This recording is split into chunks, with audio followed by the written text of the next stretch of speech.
Entonces, así como tenemos que los extranjeros adquieren la condición de domiciliado, los peruanos también podemos perder la condición de domicilio. El peruano que está fuera del país por más de 183 días en un periodo de 12 meses, también perderá su condición de domiciliado. ¿Cuándo la va a perder? Como hemos dicho, la perderá el 1 de enero del año siguiente que haya cumplido con la condición de estar fuera del país por más de 183 días. ¿Ok? Y acá hay un tema súper interesante y súper importante sobre el cual vale la pena llamar la atención. La ley te dice lo siguiente, y lo voy a leer, ¿ok? Mejor acá, más rápido. No es el último, sino sería el primero, segundo. El tercer párrafo del artículo 7 de la ley nos dice lo siguiente. Los peruanos que hubieran perdido su condición de domiciliado, dice, la recobrarán en cuanto retornen al país, a menos que lo hagan de forma transitoria, permaneciendo en el país 183 días calendario menos dentro de un periodo cualquiera de 12 meses. ¿Ok? Entonces, ¿cuál es la regla que nosotros tenemos aquí? Nosotros, como hemos visto, a ver, simplemente para cerrar esto acá, las personas naturales con domicilio son domiciliadas. Los extranjeros que están en el país por más de 183 días en un periodo de 12 meses son domiciliados. Las personas que en el exterior ejercen funciones públicas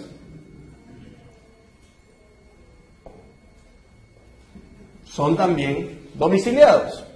Entonces, ¿qué pasa si tenemos una persona natural que, como hemos visto, pierde su condición de domiciliado? Acá la ley te dice cómo la recupera. Y hay un tema importante. Entonces, imaginemos el siguiente supuesto.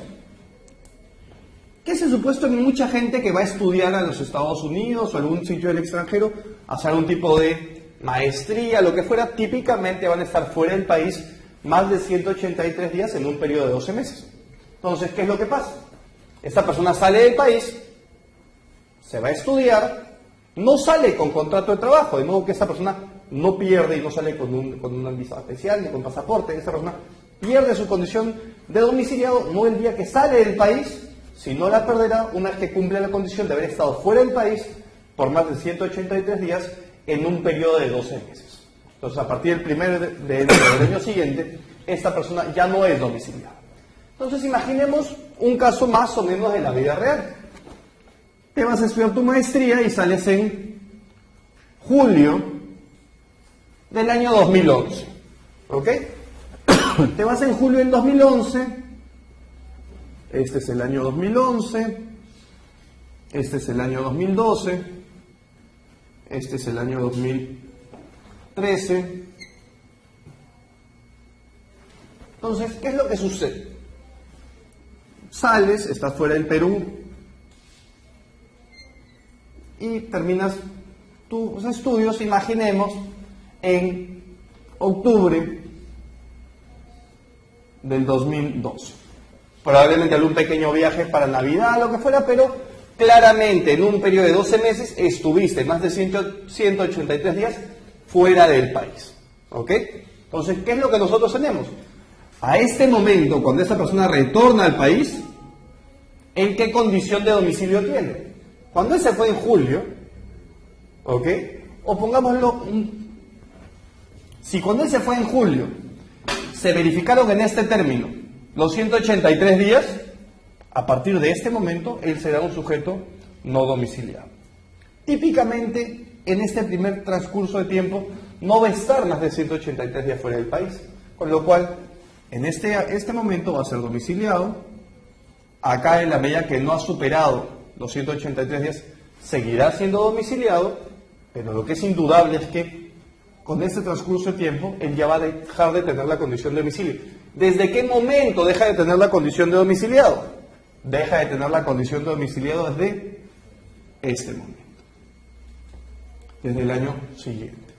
¿Ok? Entonces, ¿qué es lo que podría pasar? Nuestro amigo se queda trabajando en el exterior o se queda un tiempo de visita en el exterior, haciendo unos viajes, conociendo un poquito más, y después de terminar de estudiar, ingresa al país finalmente en marzo. Ni siquiera en marzo, pongámosle una fecha más cercana al final, vuelve al país en noviembre.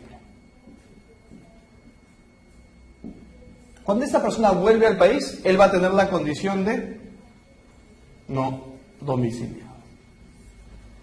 Pero él ya está volviendo para quedarse. Entonces la pregunta es, ¿desde cuándo va a ser el domiciliado nuevamente? ¿Desde que él llegue van a tener que pasar 183 días? ¿O él es domiciliado desde el 1 de enero del 2014? ¿Qué nos dice la ley? La ley nos dice lo siguiente, y me detengo un segundo en la parte pertinente. A ver, aquí está. Es el problema de estas leyes. Acá está. Los peruanos que hubieran perdido su condición de domiciliado la recobrarán. Y miren lo que dice, en cuanto retornen al país, la recuperación de la condición de domiciliado es inmediata. Luego te dan la condición, pero la condición se recupera inmediatamente.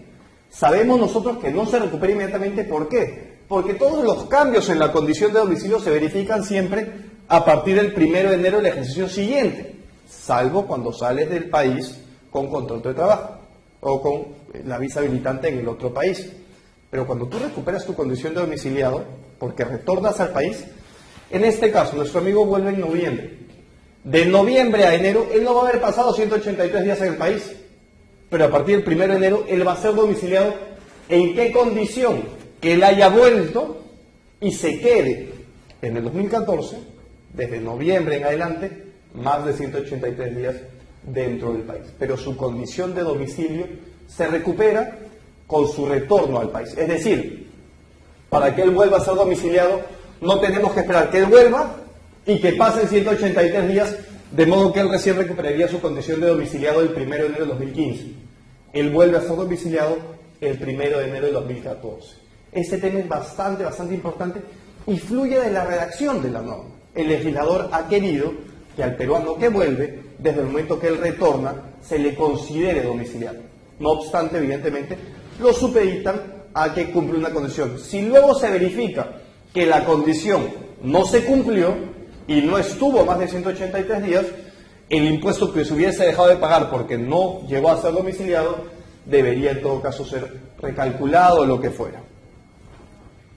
Y finalmente tenemos el tema de las sucursales, que es un tema interesante. No sé si tienes un comentario sobre eso. Dos comentarios. Primero, con respecto a los criterios de conexión o criterio de vinculación. Nuestro país adoptó los dos criterios de vinculación: para el domiciliado, para los peruanos, el criterio del domicilio, y para el extranjero, el criterio que solo tributa sobre su renta de fuente extranjero cuando es no domiciliado. Otros países, por ejemplo, graban como conexión la nacionalidad. Basta que sea nacional de un país para que esté obligado a contribuir en ese país. En nuestro país solamente el criterio de conexión es el domicilio y se discute el concepto de domicilio y residencia, porque el domicilio tiene un concepto de ánimos, no solamente un criterio objetivo, sino también una intención de vivir, ¿no? En residencia es un criterio objetivo. Nosotros hablamos de domicilio, pero en realidad es como si fuese residencia. Y el otro concepto es el de que son domiciliados las personas jurídicas. Y aquí tendríamos que relacionarlo con el artículo 14 de la ley del impuesto a la renta, que dice quiénes son personas jurídicas. Y dentro de las personas jurídicas tenemos las sucursales de empresas constituidas en el exterior. Son personas jurídicas en el país. Y es un hecho, digamos, con la persona jurídica, como es la sucursal, es una persona jurídica, entonces tributariamente contrata con su casa matriz. Si bien mercantilmente, societariamente, es imposible que uno contrate con su sucursal, ya que la sucursal es la extensión de la misma casa matriz, es la misma empresa, no es otra, es simplemente su extensión. Sin embargo, en la práctica, la sucursal contrata con su casa matriz. ¿Por qué? Porque tributariamente es una persona jurídica. Y como normalmente para efectos tributarios tenemos que tener todo sustentado con contratos, entonces en estos casos lo que se pide es que, no que se pide, sino la práctica es que las sucursales tengan contratos, mail, especificando los servicios con su casa matriz para evitar inconvenientes con respecto a la administración tributaria, que es bastante formal en el aspecto de la documentación. Ok. Para cerrar el tema del domicilio, un tema importante, y me cuelgo un poco del comentario que se acaba de hacer sobre el tema de las sucursales. Las sucursales son efectivamente, no es una entidad distinta, es un brazo extendido de la misma entidad. ¿Qué pasa entonces con las sucursales de empresas extranjeras? La ley te dice que la sucursal o la agencia de representación o el establecimiento permanente de una empresa extranjera o una sociedad extranjera en el país se considerará domiciliada en el país. Pero eso es importantísimo, solo para efectos de sus rentas de fuente peruana.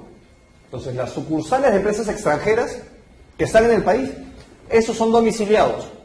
Y si ustedes recordarán las reglas generales, los domiciliados tributan sobre su renta de fuente peruana y rentas de fuente extranjera, salvo las sucursales de empresas extranjeras. Esas sucursales de empresas extranjeras son domiciliadas, pero solo tributan sobre su renta de fuente peruana. Es más, en la medida que sean atribuibles a la sucursal. ¿Por qué? Porque si no existiese esta regla, en la medida que la sucursal es un brazo extendido de la matriz que está afuera, el fisco peruano podría gravar rentas respecto de las cuales realmente no tiene mayor injerencia. Y un tema que se venía comentando, que es bastante importante, es, efectivamente hay países que te graban tomando en cuenta criterios como la nacionalidad.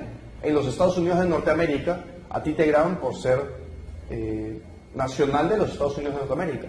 Independientemente, entonces tú puedes tener un norteamericano que vive en el Perú, que genera domicilio en el Perú, la renta la genera en el Perú, él tendrá que seguir pagando impuestos a la renta en Estados Unidos. ¿Por qué? Porque el solo hecho de ser nacional de ese estado lo obliga a pagar en ese estado. ¿Ok? Es de los pocos estados, creo que es el único estado, que tiene un criterio de nacionalidad para gravar. La mayoría de países tienen criterios o de domicilio o criterios de fuente. Y ya para cerrar este tema y revisar los dos últimos artículos, tenemos que las sucesiones serán domiciliadas en el país porque ustedes saben que las sucesiones indivisas también son contribuyentes. Entonces, ¿qué pasa si es que el causante, la persona que fallece y deja una sucesión indivisa, cuando esa persona muere, la sucesión tendrá el domicilio que tenía el causante al momento de fallecer? Entonces, habrá que ver en qué condiciones estaba el causante, si era un extranjero que había tenido la condición de domiciliado, si era un peruano domiciliado, un peruano que había perdido la condición de domicilio, era un peruano que estaba trabajando en el exterior en función oficial de servicios, dependiendo de la condición de domicilio del causante, esa se asigna a la sucesión. De modo que es irrelevante la condición de domicilio de los beneficiarios de la sucesión, siendo pertinente la condición de domicilio de el causante. ¿Ok? Entonces, esta era un poco una pequeña idea sobre ese segundo punto, el domicilio. ¿Por qué? Porque el domicilio es fundamental, porque a renglón seguido tenemos que empezar a conversar y analizar el siguiente punto, que ya es un tema un poco más complejo, que es la renta de fuente peruana y la renta de fuente extranjera. ¿Por qué? Porque como hemos visto, los domiciliados van a tributar sobre ambas, mientras que los sujetos no domiciliados únicamente van a tributar respecto a sus rentas de fuente peruana. El siguiente punto que tenemos que analizar, entonces, ya hemos visto el criterio de domicilio, ahora es analizar qué es renta de fuente peruana, y no hay una definición en la ley de renta de fuente extranjera. Se define la renta de fuente extranjera de alguna manera en contraposición a qué cosa es renta de fuente peruana. Entonces, el artículo 9 es el que nos da un paraguas general de qué se considerará renta de fuente peruana. Durante algún tiempo hubo una discusión sobre si esto aplicaba para las personas domiciliadas y no domiciliadas. Hoy día creo que la discusión se ha superado y la regla, el criterio es el artículo 9, 10 y 11, cuando te habla de renta de fuente peruana, esto aplica tanto para los sujetos domiciliados en el país como para los sujetos no domiciliados. ¿Por qué? Porque para ambos es relevante saber si tu renta es de fuente peruana o no. Para el no domiciliado es relevante porque solo en la medida que es renta de fuente peruana vas a estar grabado. Y para el domiciliado es relevante también saber si la renta es de fuente extranjera o de fuente peruana. ¿Por qué? Porque típicamente las rentas de fuente extranjera van a estar sujetas a un mayor gravamen. Entonces es importante estar en posición de poder calificarlas. Entonces, lo que quiero revisar ahora es el artículo 9 de la ley. Vamos a revisar temas puntuales del artículo 10, pero quiero conversar sobre los supuestos de que, según el artículo 9, generan renta de fuente peruana. ¿Ok? Entonces, vemos el gorro primero. El gorro del artículo 9 nos dice lo siguiente. En general, y cualquiera sea la nacionalidad o domicilio de las partes que intervengan en las operaciones y el lugar de celebración o cumplimiento de los contratos, se considera renta de fuente peruana. Y nos dice lo siguiente. Entonces, la ley empieza así. A. Las producidas por predios y los derechos relativos a los mismos, incluyendo las que provienen de su enajenación, cuando los predios estén situados en el territorio de la República. Entonces, ¿qué es lo que nos dice esta norma? Esta norma, el inciso A del 9, el 9A, nos dice que genera renta de fuente peruana y miren la palabrita que se usa, ¿no? Producidas por predios.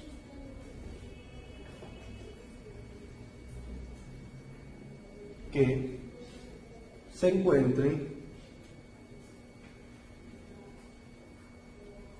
en el país.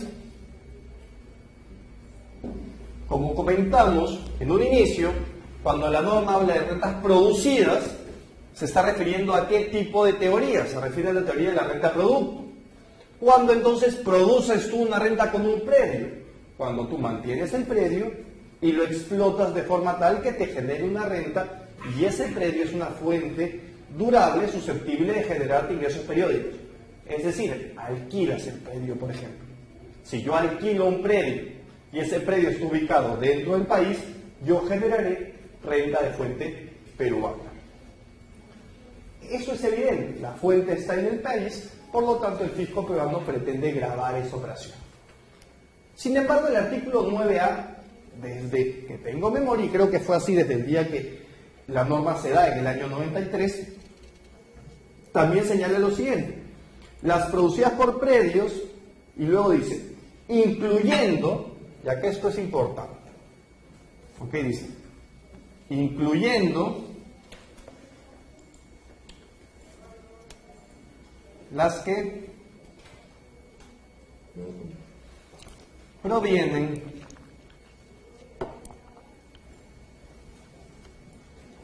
de su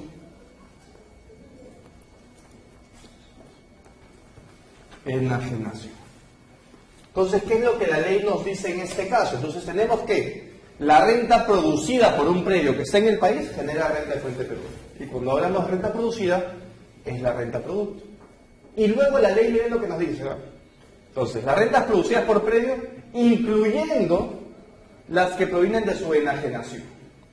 Nosotros sabemos que esto, entonces aquí estamos hablando de una renta producto, ¿verdad? Y acá estamos hablando de una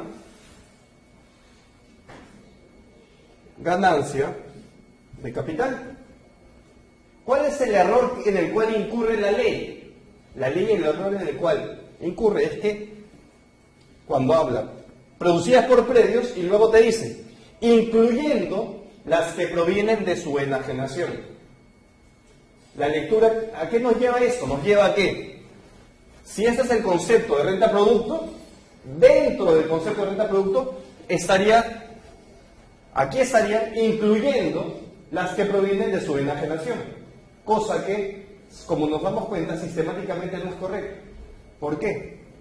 Porque la renta que proviene de la enajenación del predio no es parte de una renta producto. No debería la norma haber aludido al concepto incluyendo. ¿Por qué? Porque la ley nos dice, ¿no? Las producidas por predios, las rentas productos, incluyendo las que provienen de su enajenación, como si las que proveniesen de la enajenación fuesen también rentas del tipo de la renta producto, cuando no lo son rentas distintas, son ganancias de capital.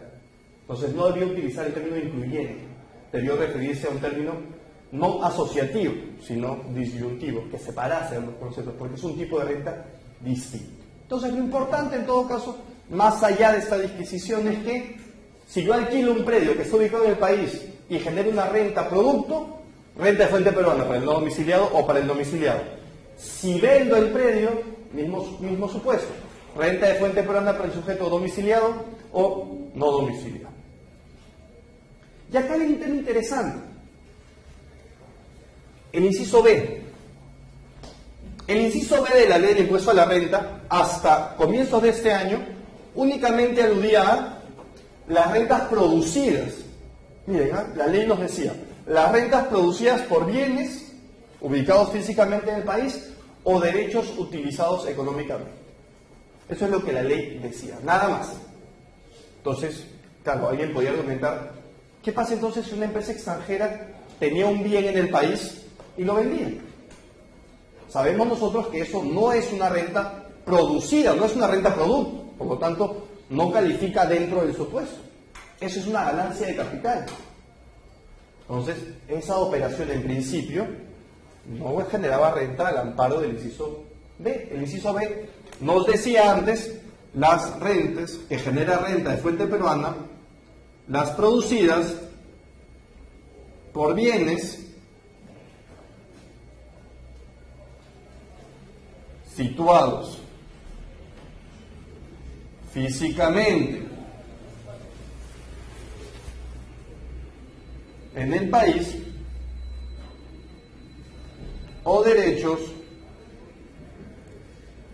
utilizados económicamente. Entonces, mismo concepto, las rentas producidas. La ley no hacía referencia a este término. A partir del 1 de enero del 2013 se ha modificado la ley del impuesto a la renta. Hoy día, ¿qué es lo que se considera renta de fuente peruana? Las rentas producidas por bienes situados físicamente en el país o derechos utilizados económicamente en el país. Y se ha incorporado también, con el mismo error, el término, incluyendo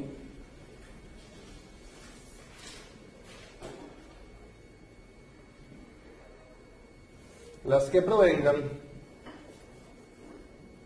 de su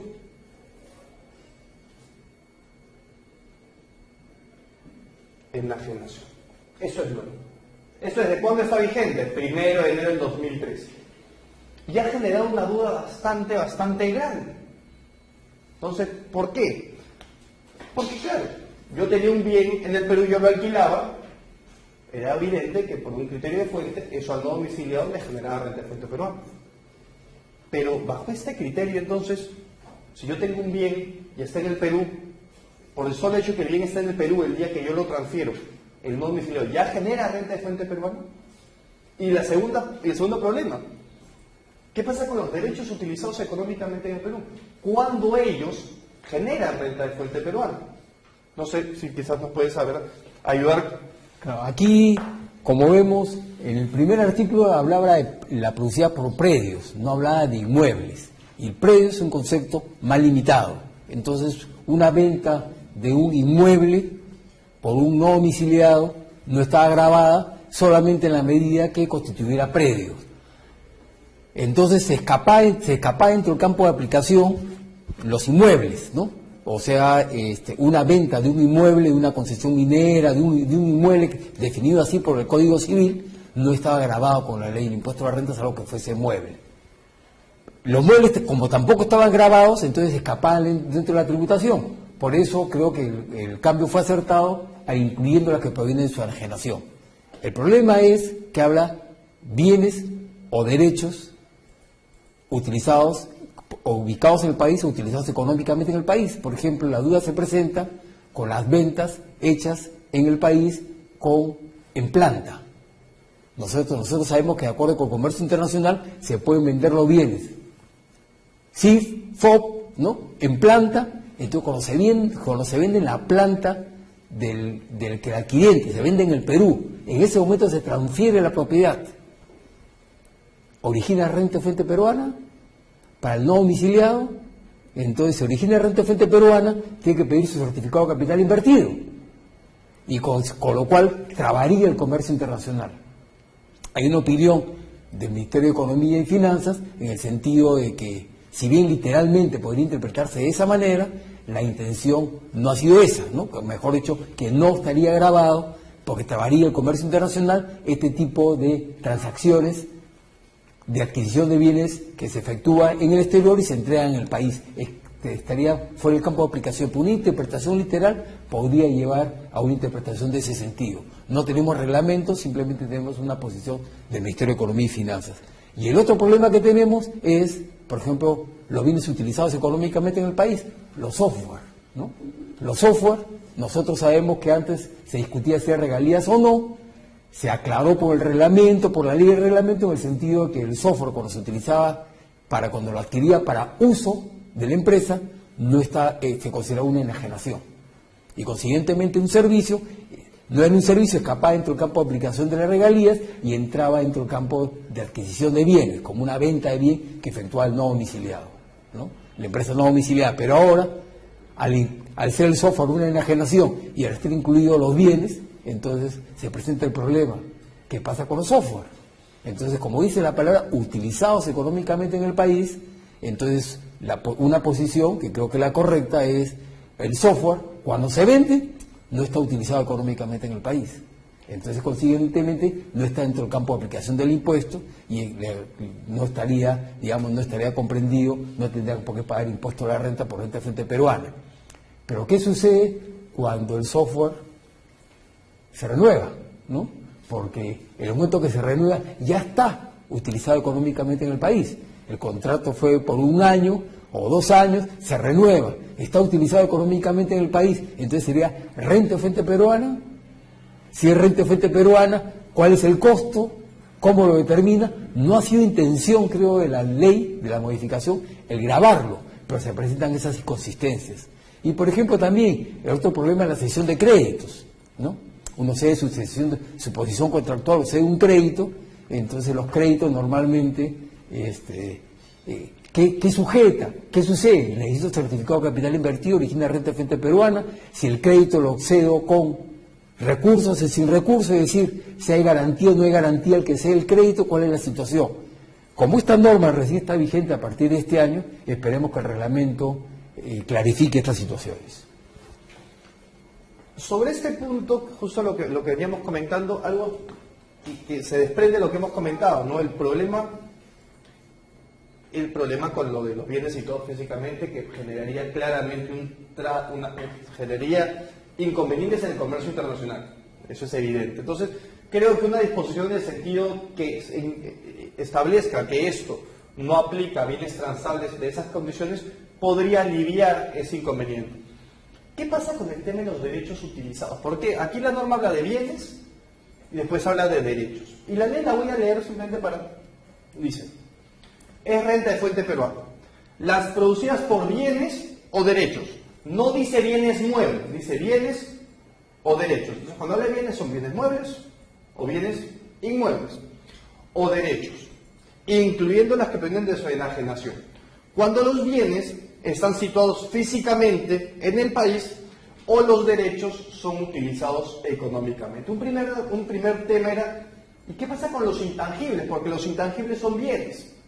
Sí, son bienes, pero la condición que la ley está estableciendo es que para gravar un bien, este tiene que estar situado físicamente en el país. Y un intangible, como un software, no tiene presencia física, no puede estar ubicado físicamente en el país. De modo que esa disposición no le resultaría nunca aplicable. Entonces, un intangible, si bien es un bien, también es un derecho. Entonces, le hacemos el análisis con la disposición de derechos. Y los derechos nos dicen, las producidas por derechos, incluyendo las que provienen de su enajenación, cuando los derechos son utilizados económicamente en el país. Y justo lo que veníamos comentando es, ¿qué pasa si yo te vendo un software? Yo te vendo un software para que tú lo utilices en el país, económicamente. Entonces la duda es, tú compras el software y la consecuencia es la utilización económica. Entonces, ¿ahí está generando renta de fuente peruana? Entonces la pregunta es, cuando la norma te habla de que los derechos estén utilizados económicamente, ¿lo hace en el sentido de que tiene que ser eso una condición o una consecuencia? Consideramos que la lectura que se le debe dar, aun cuando igual genera inconvenientes, es que esto es una condición. Resulta irrelevante que tú compres el software para utilizarlo económicamente en el Perú. A ti solo te podrán grabar y solo podrán considerar renta de fuente peruana en la medida que tú compres el software que previamente ha estado siendo utilizado económicamente en el Perú. Por eso el caso que se comentaba. Compro el software, lo uso, y una vez que ya lo estás utilizando, lo renuevas.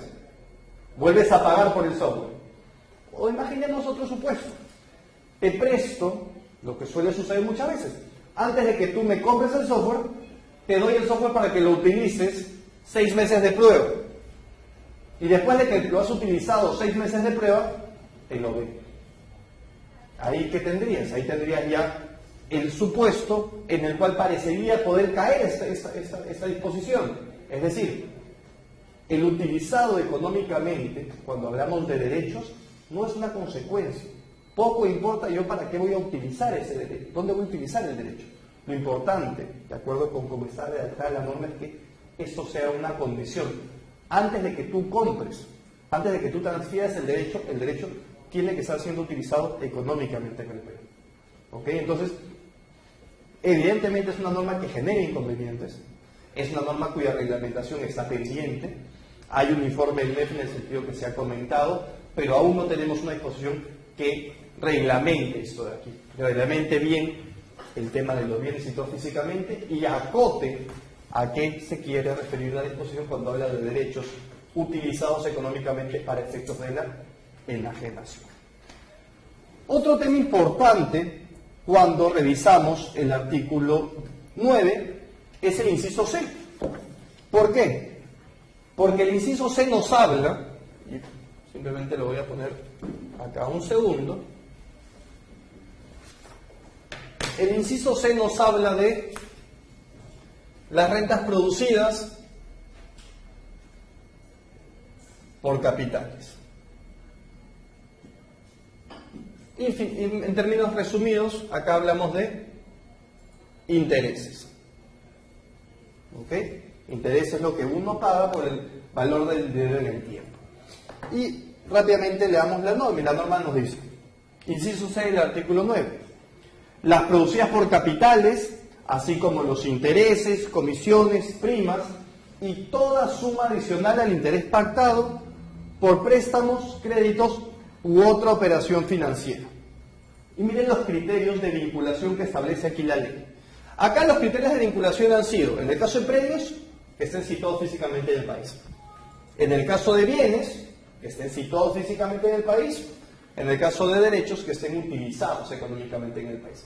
En el caso de intereses, ¿cuáles son los criterios de vinculación que establece la ley? Son 3.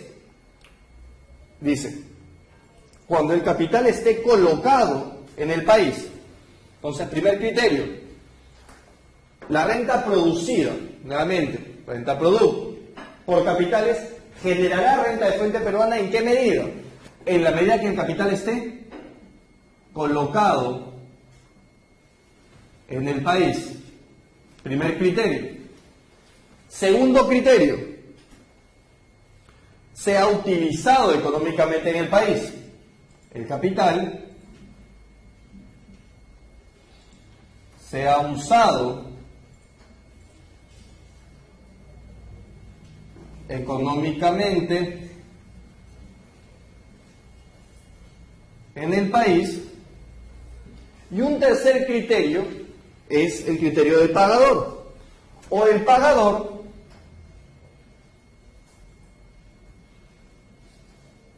sea un domiciliado.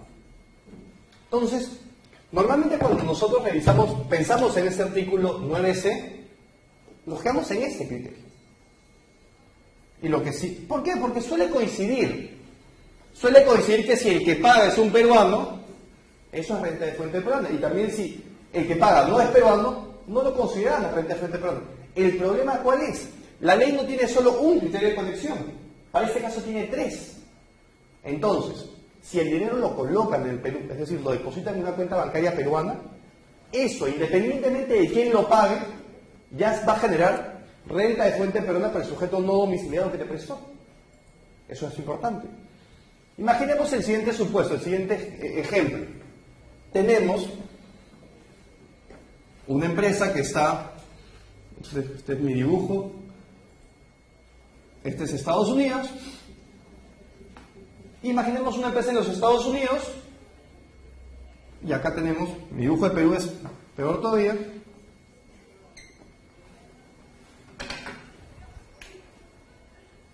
Esa es la Titicaca. Ese es el Perú. ¿Qué es lo que nosotros tenemos? La empresa el Banco de Estados Unidos hace un préstamo y lo deposita en una empresa colombiana. ¿Ok? Va a ser la empresa colombiana la que va a pagar el interés. Pero la empresa colombiana, ese dinero lo utiliza en un proyecto en Cusco. Acá, ¿qué es lo que nosotros verificamos? ¿Dónde se colocó el dinero? En Colombia. ¿Quién es el pagador? Un colombiano.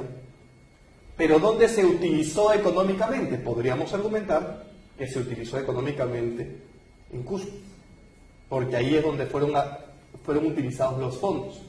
Entonces, simplemente, el tema relevante aquí es llamar la atención sobre el hecho que hay 3 criterios de conexión, no es solo un criterio de conexión. Normalmente nos quedamos en ese último criterio de conexión. ¿Por qué? Porque por una ocasión de facilismo suele ser más sencillo. Y aparte, normalmente el pagador paga porque el dinero lo utiliza económicamente en su jurisdicción. ¿Correcto? Pero también se puede dar el caso, imaginemos el caso contrario. Pagador peruano, empresa peruana que está empezando a expandir sus operaciones. Recibo el crédito, me lo depositan en el BCP, pero no lo utilizo en Perú, lo utilizo en mis operaciones en México. Aun cuando el dinero no esté siendo utilizado económicamente en el Perú, igual será renta de fuente peruana en la medida que es un peruano el que paga. ¿Ok? Entonces, esto es importante llamar la atención sobre los 3 criterios que existen para el caso de los intereses que se pagan. El siguiente tema es un tema más sencillo, es más rápido. No, sobre este tema, por ejemplo, tenemos el caso de las comisiones.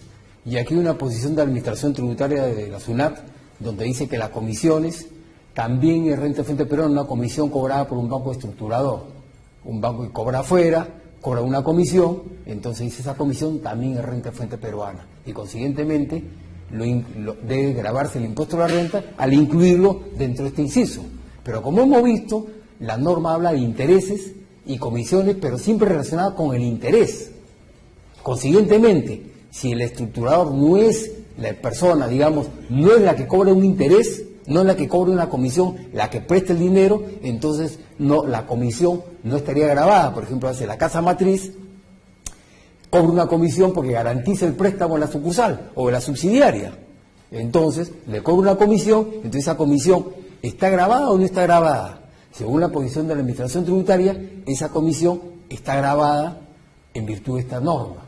Para nosotros, esa comisión no estaría grabada porque no es interés, no forma parte del interés. La única forma en que la comisión esté grabada es cuando la entidad prestataria presta el dinero, porque dice el interés y toda otra suma adicional. Sí. Y quien cobra el interés es la prestataria, ¿no? Entonces, si cobra interés y cobra comisión, entonces sí estaría grabado la comisión porque formaría parte del interés. Pero si quien cobra esa comisión en la casa matriz por estructurar un préstamo, por dar la garantía, nosotros consideramos que no estaría comprendiendo el campo de aplicación del impuesto. Perfecto. Y es, digamos, si uno lee la norma, creo que resulta bastante claro, porque te hablan de intereses, comisiones primas y toda suma adicional al interés pactado. Entonces, claro, es la comisión que el banco que va a hacer el desembolso y que te va a financiar te va a cobrar, la comisión de desembolso, la propia comisión de sucesión que el banco te puede cobrar, no las primas que el banco te puede cobrar, pero no lo que un tercero te cobre, no por el solo hecho que se llame comisión, ya cae dentro de eso. Son comisiones vinculadas con el crédito y tiene que haber una entidad subjetiva, es decir, tiene que ser el mismo sujeto el que se encargue tanto del cobro de la comisión como del interés.